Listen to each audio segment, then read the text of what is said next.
Hi friends, இது பார்த்தீங்கன்னா வீரபயங்கரங்கிற ஊர்.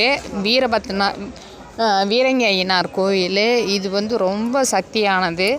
இந்த கோயிலுக்கு நீங்கள் விசிட் வரணுன்னா கூகையூர் வழியாக வரலாம். இது வந்து கள்ளக்குறிச்சிக்கு இது சின்ன சேலம் போகிற வழியில் இருக்குது இந்த கோயில்.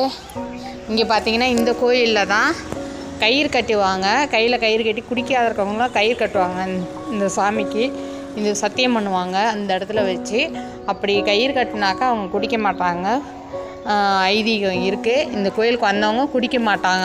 இங்கே வந்துட்டு போனாவே அவ்வளோ ஒரு சக்தியான தெய்வம். இங்கே பார்த்தீங்கன்னா எல்லாமே பயங்கரமாக இருக்குங்க. சாமி பூரம் அவ்வளோ சக்திங்க. பார்க்கவே பிரமிப்புங்க. அவ்வளோ ஒரு அமைப்பு இந்த கோயிலில் பார்த்தாலே தெரியும். செம்மையாக இருக்குங்க. வாழ்க்கையில் நம்ம இந்த ஒரு கோயிலுக்கு வந்துட்டால் எல்லாமே நல்லது நடக்குங்க.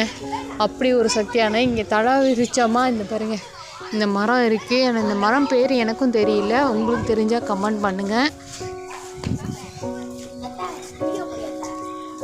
பாருங்கள், இது அவ்வளோ அழகான கோயில். இந்த கோயிலை பார்க்கவே ஒரு பிரமிப்பு வேணும்.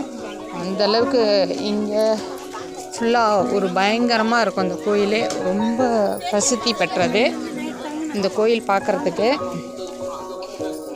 பாருங்கள், இங்கெல்லாம் எந்த அளவுக்கு சிலைகள்லாம் வச்சுருக்காங்க பாருங்கள். பயங்கரமாக இருக்குங்க. பார்க்குறதுக்கே ரொம்ப அழகான கோயில். முடிஞ்சால் இந்த இடத்துக்கு ஒரு தடவை விசிட் பண்ணுங்கள். செம்ம பயங்கரமான கோயிலுங்க.